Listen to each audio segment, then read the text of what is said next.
bonjour. Bonjour. Merci de participer à cette journée d'études. Michael Touza, qui est, vous me direz si je me trompe, professeur agrégé de civilisation américaine à l'université Toulouse 2. C'est ça. Ça a changé récemment. Ça a changé récemment. Félicitations. Il vient Ça va changer récemment. Recruté maître de conf à Lille. C'est ça. Ah bah alors, toutes mes félicitations. Michael Touza est maître de conférence en civilisation américaine, du coup. À partir du 1er septembre. En études chimiques. Oui, enfin bon. Il a soutenu une thèse très récemment, donc je vois que c'est en plus une élection très rapide après la soutenance de thèse, puisqu'elle a été soutenue en octobre 2021 sur le vaudou louisianais dans les fictions audiovisuelles. Et il va donc nous présenter une intervention sur le vaudou de la question des origines, de la diversité de l'humanité à l'appropriation commerciale dans la musique contemporaine. Merci pour cette présentation. Est-ce qu'il serait possible d'avoir le partage d'écran, s'il vous plaît? Ah oui, j'ai pas dû le remettre tout à l'heure. On a été déconnecté tout à l'heure de façon abrupte et j'ai pas remis l'option. Ça doit être bon maintenant. Je vais enlever le. Voilà. Ok. C'est ici et c'est là. C'est bon pour tout le monde? Oui? Oui. Ok. Donc, merci pour cette présentation et merci aussi à Olivier et Vincent de m'avoir convié à cette journée d'études. Avant de toute chose, je tiens à préciser que j'ai surtout travaillé sur des questions d'appropriation culturelle, commerciale et esthétique du vaudou louisianais, donc dans les films et les séries. Des appropriations qui sont majoritairement héritées de la manière dont cette religion a été décrite et dépeinte via des stéréotypes exotiques par des Blancs. Donc, j'ai fait mon possible pour accrocher les wagons et rejoindre les intérêts de la JE. J'espère ne pas en être trop loin, mais c'est là un travail en cours, encore. Donc, majoritairement associé à Haïti et à la Louisiane, le vaudou a toujours dérangé le pouvoir en place parce qu'il serait avant tout né, selon les planteurs, dans la contestation ayant mené à la première révolution d'esclaves de l'histoire. Syncrétique, car découlant de la rencontre entre les religions vaudou d'esclaves originaires d'Afrique de l'Ouest et le catholicisme imposé par la conversion des sociétés de plantation, le vaudou, tel qu'il est connu de nos jours, trouve une partie de ses origines à Saint-Domingue. Dans la partie française de cette colonie, donc Haïti depuis le 1er janvier 1804, la politique appliquée par les colons était celle de la conversion forcée des esclaves et leur assimilation aux us et coutumes européens. Dans ce contexte, le vaudou développé par les esclaves aurait fait office de moyen de résistance face à un système colonial répressif. La religion permettait en effet aux esclaves de maintenir certaines traditions ancestrales de peuples dont ils étaient originaires, grâce à des croyances communes qu'ils ont rattachées au catholicisme. À la fin du XVIIIe, soit un peu avant et pendant la période de la Révolution de Saint-Domingue, la Louisiane est devenue la destination migratoire principale des réfugiés domingois. Pendant la période précédant et suivant directement la Révolution, de nombreux réfugiés seraient arrivés à la Nouvelle-Orléans, doublant ainsi la population de la ville. Pour Nathalie de Sens, cet afflux multiracial a eu des répercussions profondes sur le contexte social, économique, politique et culturel de la Louisiane. L'influence de cette évolution démographique sur la société louisianaise s'est également faite ressentir au niveau religieux, tant dans la pratique du vaudou, qui s'écrit qui s'écrit plutôt V-A-U, et il y a la différence en anglais entre V-O pour le vaudou haïtien et voodoo avec 2 O pour le vaudou louisianais.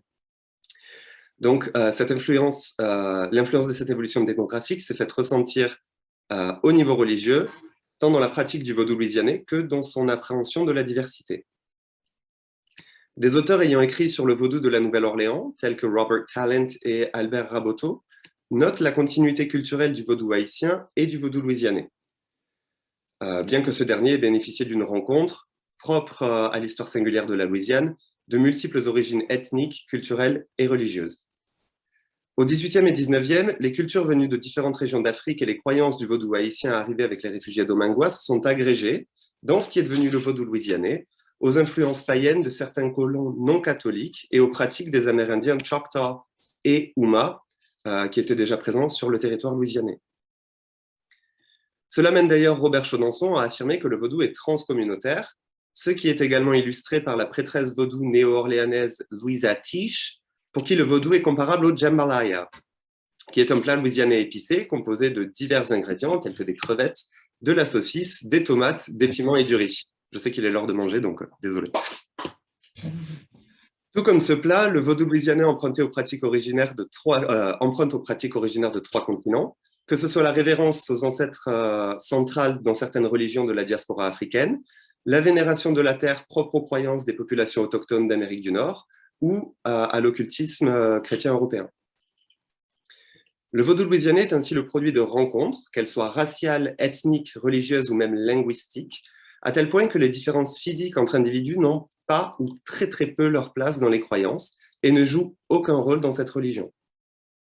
Néanmoins, les contextes historiques et géographiques dans lesquels le vaudou louisianais trouve ses sources ont conduit à l'attribution, à tort et par des non-initiés, d'un suprémacisme noir au vaudou. À en croire ces définitions erronées, qui circulent particulièrement dans le genre de l'horreur, dans les films, le vaudou cultiverait les différences raciales afin de retourner l'hégémonie blanche. Or, par les influences multiples qui la traversent, la religion, et non son fantasme qui circule dans les représentations fictionnelles, fait fi des différences physiques et se base plutôt sur le spirituel. Aussi, dans cette intervention, je souhaite questionner la manière dont le caractère inclusif du vaudou découle de l'intrication entre son histoire de diversité et son appropriation par la culture populaire. J'explorerai d'abord la construction culturelle du vaudou haïtien à travers des récits et images sensationnelles et exotiques qui ont été transposés au vaudou louisianais. Ensuite, j'aborderai l'apport d'influences religieuses variées ayant élargi le champ inclusif du vaudou louisianais. Et enfin, nous verrons que c'est parce que cette inclusivité se déploie au-delà des questions raciales qu'il y a eu un regain d'intérêt des productions et du public pour ces circulations ultra-contemporaines dans l'industrie du divertissement, en particulier dans les films et les séries. Donc l'histoire du vaudou fut d'abord couchée sur le papier par des Blancs terrorisés par une prise de pouvoir des Noirs et qui ont, par conséquent, attribué un contre-préjugé racial à cette religion. Pour eux, les croyances vaudou renforceraient la construction de la race et seraient des outils de revanche raciale. Aussi, il me semble important de revenir sur la manière dont cette religion a été dépeinte en premier lieu. Dans sa description topographique, physique, civile, politique et historique de la partie française de l'île de Saint-Domingue, l'historien esclavagiste et révolutionnaire français Médéric Louis-Élie Moreau de Saint-Méry produit en 1797 l'une des premières descriptions écrites du vaudou. Et je cite, « Des Blancs trouvés épiant les mystères de cette secte et touchés par l'un de ses membres qui les avait découverts, se sont mis quelquefois à danser et ont consenti à payer la reine vaudou pour mettre fin à ce châtiment. » Témoins d'une cérémonie réalisée par des esclaves, des Blancs auraient été assujettis par une danse qui se serait déroulée sous leurs yeux. Ils auraient alors eu à payer la reine vaudou afin d'être libérés de cette emprise. Le vaudou et ses pratiques sont, dans la perspective coloniale exprimée par Moreau de Saint-Méry, ancrés dans l'identité d'une femme noire esclave. Le titre de reine étant la dangerosité de cette femme à un niveau systémique, puisqu'il lui est attribué par un révolutionnaire dont les idéaux s'opposent, de fait, à la monarchie. À la tête de ce système vaudou, la femme noire serait non seulement autonome, mais aussi décisionnaire.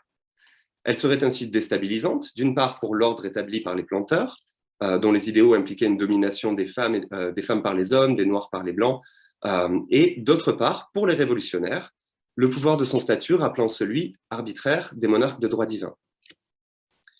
De telles images exotiques de débauche ont probablement confirmé aux lecteurs occidentaux l'idée selon laquelle les Noirs auraient été des sauvages au comportement bestial que les danses vaudou décrites permettraient de transférer sur de pauvres victimes occidentales. C'est encore et toujours là la vision d'un planteur blanc ayant à cœur de diaboliser les pratiques religieuses de celles et ceux qui l'ont contraint à quitter sa plantation. Et cette image du vaudou témoigne déjà d'un processus culturel de racialisation par le but de rasseoir l'hégémonie blanche.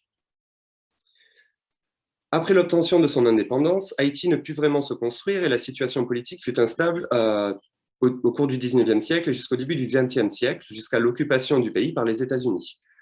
En 1915, le président Wilson envoya les troupes américaines en Haïti dans l'optique, c'est du moins la raison invoquée, d'y instaurer la paix. En apparence politique, les tensions lors de l'occupation états-unienne d'Haïti furent exacerbées par des écarts culturels et raciaux reposant sur des différends eschatologiques. La révolte forte des Haïtiens face aux États-Unis a finalement conduit au retrait des troupes en 1934 et a, par conséquent, remis en question l'hégémonie des États-Unis en Amérique du Nord et dans la Caraïbe. C'est dans ce contexte que sont parus certains récits d'États-Uniens s'étant rendus en Haïti. Le plus populaire, The Magic Island, a été adapté à l'écran 3 ans après sa sortie avec le film White Zombie, en français Les Morts Vivants. Fondé sur des anecdotes à base de cérémonies, de sacrifices d'animaux, de sang et de rituels, ces récits sensationnels d'un vaudou fantasmé témoignent avant tout d'une anxiété raciale aiguë qui ne fut qu'accrue par la couverture médiatique états-unienne de l'instrumentalisation politique du vaudou haïtien des 2 présidents Duvalier jusqu'au début des années 80. De cette très brève histoire du vaudou haïtien, il ressort que ce n'est pas tant la religion qui établit les distinctions raciales que son accaparation par des personnes en quête de pouvoir économique et politique ou d'une quelconque hégémonie raciale. C'est d'autant plus évident dans le cas du vaudou louisianais, et nous allons le voir.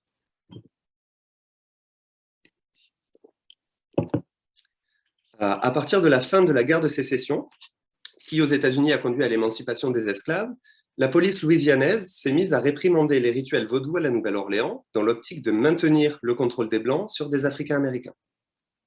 Le vaudou s'est maintenu dans le secret de ses pratiquants, secret resté de mise après la promotion sensationnelle qu'en a faite l'industrie touristique pour attirer toujours plus de visiteurs en Louisiane. Cela explique la difficulté, voire l'impossibilité, et ce fut d'ailleurs un des films majeurs de mes recherches, de réellement se saisir des croyances du vaudou louisianais. Contrairement à son homologue haïtien, où il faut être baptisé dans la religion catholique pour pouvoir être initié au culte vaudou, le vaudou louisianais ne comprend pas de rite initiatique, mais il incorpore beaucoup d'éléments du catholicisme, si bien qu'il est parfois surnommé Voodoo Catholicism. Dans les cérémonies religieuses, les rituels, la musique, les vêtements et les objets liturgiques catholiques tels que les bougies, les encens ou les croix ont convergé avec des éléments hérités de religions de la diaspora africaine, tels que des chansons, des percussions, de la danse, des costumes plus élaborés et une utilisation de charme et de gris-gris. Parmi les rares auteurs à développer les principes du vaudou louisianais, Rosalie O'Neill Schmidt explique que le vaudou incorpore des prières catholiques, telles que le Notre Père et le Je vous salue Marie. L'être suprême commun y est assimilable à Dieu le Père. Certains des esprits aux vertus protectrices ont été empruntés au catholicisme et parfois même racisés, donc l'exemple ici d'Erzouli, qui rappelle la Vierge Marie, et il n'y aurait pas d'entité pleinement maléfique ou diabolique. Au contraire, les croyances du vaudou louisianais sont centrées sur la guérison, que ce soit la guérison de soi-même, des autres et ou de la communauté. Contrairement à l'Église catholique, le vaudou ne repose pas sur un système patriarcal et, bien que la structure sociale du vaudou haïtien repose sur une certaine égalité entre les femmes et les hommes, Robert Talent remarque qu'une place plus importante est accordée aux femmes dans le vaudou louisianais. À la Nouvelle-Orléans, les prêtresses les plus notoires et respectées au XIXe siècle étaient également de ferventes catholiques. Marie Laveau, par exemple, allait à la messe à la cathédrale St. Louis et a été enterrée dans le cimetière St. Louis No. 1 de la Nouvelle-Orléans. Ces services étaient mis à profit de tous, qu'ils soient blancs, noirs ou métis, hommes ou femmes, riches ou pauvres. Par ailleurs, les origines mêmes de Marie Laveau, née d'un planteur créole blanc et de sa maîtresse noire aux origines Choctaw, témoignent d'un ancrage de son identité et, a fortiori, de ses pratiques religieuses dans une diversité propre à la Louisiane. Les circulations entre les croyances et les pratiques de la diaspora africaine et le catholicisme roman au sein d'un territoire enclin aux échanges interraciaux font ainsi office de première pierre à l'édifice d'une religion dans laquelle les notions d'identité politique et de race, genre et sexualité ne sont pas entretenues. À ce sujet, Thomas Prower affirme que les vaudous africains, haïtiens et louisianais sont inclusifs et par conséquent aussi ouverts aux communautés queer. Contrairement aux préceptes d'autres religions, le vaudou accepte volontiers des formes de sexualité non procréatrices, qui sont comprises comme les marqueurs de possession des corps par des lois particulières, les lois qui, loi qui est le nom qui est donné aux esprits vaudous. L'homosexualité, par exemple, serait due à la loi féminine Herzoulier, et Prower résume les croyances des vaudouisants vis-à-vis de la sexualité en les termes suivants. One's sexuality and gender expression is never judged by moral standards, since there is an inherent understanding that you are as the divine made you. And the inherent perfection of the divine means that the divine does not make mistakes. Therefore, however you are not a mistake. La sexualité et l'expression de genre, et cela s'étend à la race, ne sont pas jugées, mais comprises comme l'expression du loi primaire qui s'est manifestée dans le corps d'une personne. L'art de certains vaudouisans louisianais se nourrit du caractère extra-racial que l'emprise des lois déclenche. C'est par exemple ce que dépeint la prêtresse vaudou néo-orléanaise Sally Ann Glassman dans son œuvre Bezongo Night, qui montre des humains se transformant en animaux sur le point de s'engager dans des festivités au sein du bayou louisianais. Dans ce tableau, l'espace naturel est propice au franchissement des frontières religieuses, au mélange de religion africaine et de catholicisme, donc à la pratique du vaudou louisianais. La relation de codépendance entre le vaudou louisianais et son environnement naturel s'explique par la deuxième grande particularité qu'est son incorporation de la magie et du folklore régional par le hoodoo. Donc, le hoodoo est composé de sorts et de sortilèges qui peuvent être utilisés à des effets variés et bénéfiques, allant de la protection aux rencontres amoureuses en passant par la chance de manière générale. En Louisiane rurale, il n'y a pas de règle particulière dans le hoodoo, si ce n'est qu'il s'inscrit dans l'individualité. Les pratiques sont modelables selon les besoins de chacun et passent avant tout par une connexion avec la nature. Martha Ward, une anthropologue spécialiste de Marie-Laveau, explique que ces Louisianais avaient besoin de populations autochtones et de leurs compétences, en particulier en médecine, pour mieux comprendre le territoire qui les entourait. Avant les années 30, la Louisiane ne disposait en effet pas d'infrastructures adéquates. Il n'y avait ni routes, ni hôpitaux, ni docteurs dans l'arrière-pays. Plus que la race, le hoodoo témoigne d'une influence de la ruralité et de classes sociales défavorisées dans l'émergence des pratiques rituelles qui sont aujourd'hui associées au vaudou. À l'herbologie héritée de la tradition des cultures diasporiques africaines, les pratiques hoodoo ont donc inclus les savoirs autochtones à des fins de guérison. L'influence des cultures Choctaw et Houma sur le vaudou ne se limite pas à cela, puisque de nombreux vaudouisants états-uniens utilisent des pointes de flèches comme vecteurs magiques et utilisent des pierres magiques à des fins divinatoires, qui sont deux pratiques autochtones et qui datent de bien avant la colonisation des territoires nord-américains. En incluant les populations autochtones, le hoodoo contribue à l'effacement de potentielles dichotomies raciales au sein du vaudou louisianais, qui en ressort propice aux relations interhumaines et à une compréhension de l'humanité comme un grand tout collaboratif.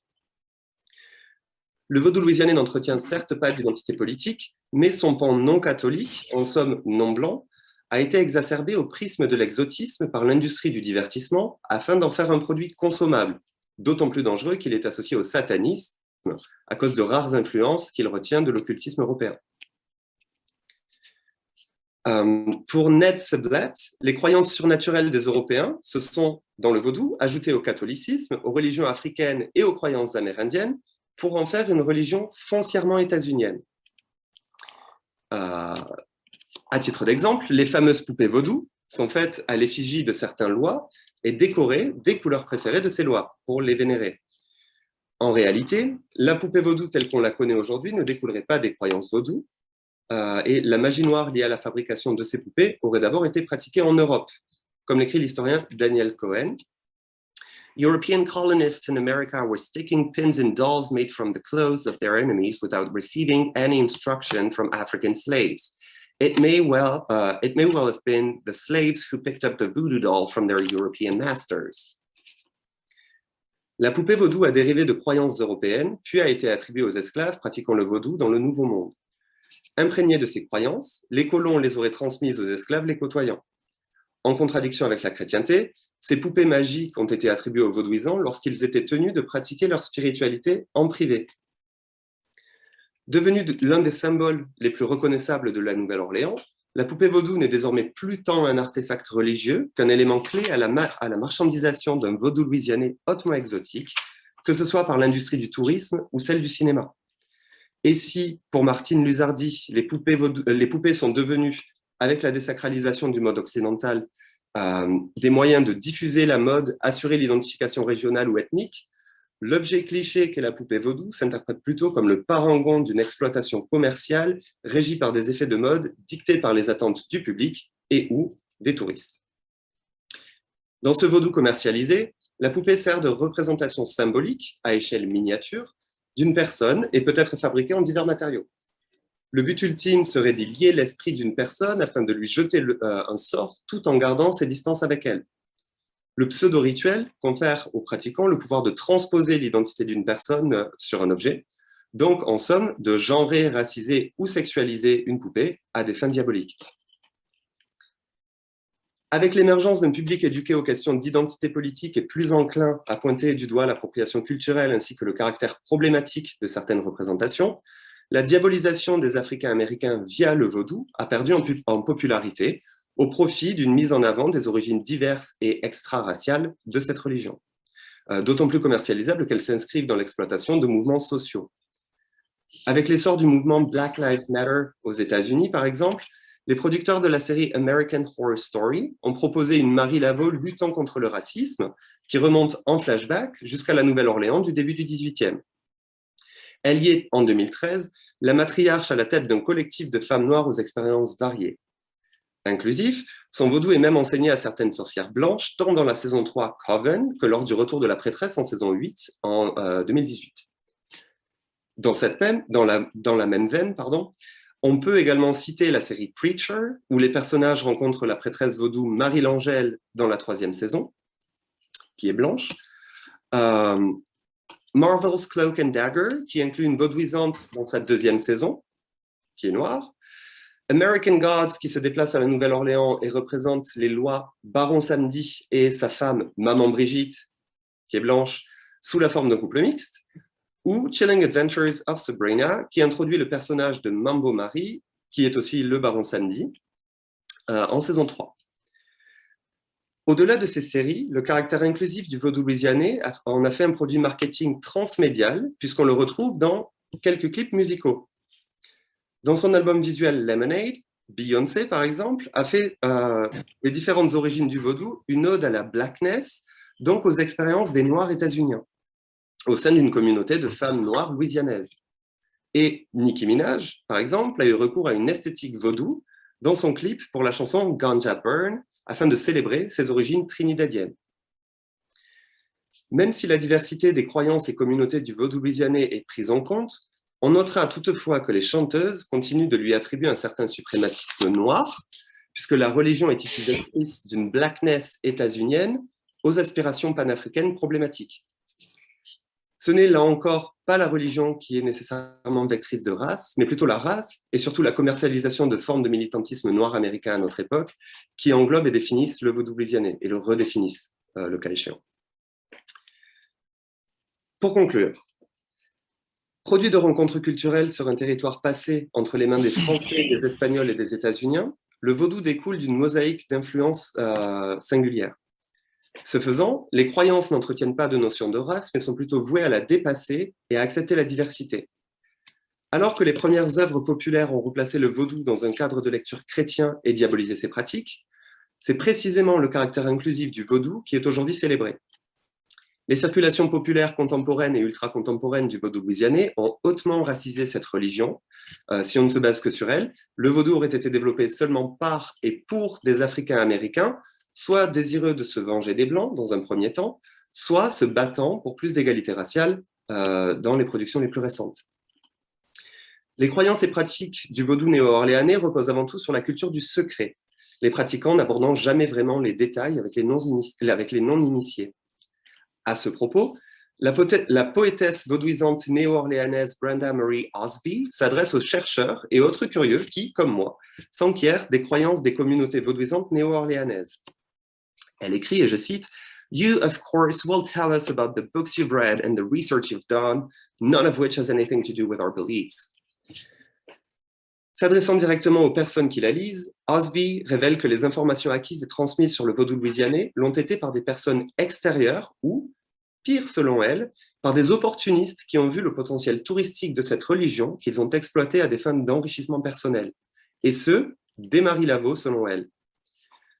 Par conséquent, les informations sur lesquelles je me suis appuyé au cours de cette communication sont surtout des éléments rapportés par des non-vaudouisants et ayant été mis à profit par une industrie du divertissement gargantuesque qui a fait circuler le vaudou au gré des courants sociaux, de la propagande anti-haïtienne après le retrait des troupes états-uniennes dans les années 30, aux plus récentes circulations contemporaines prenant racine dans les tendances inclusives.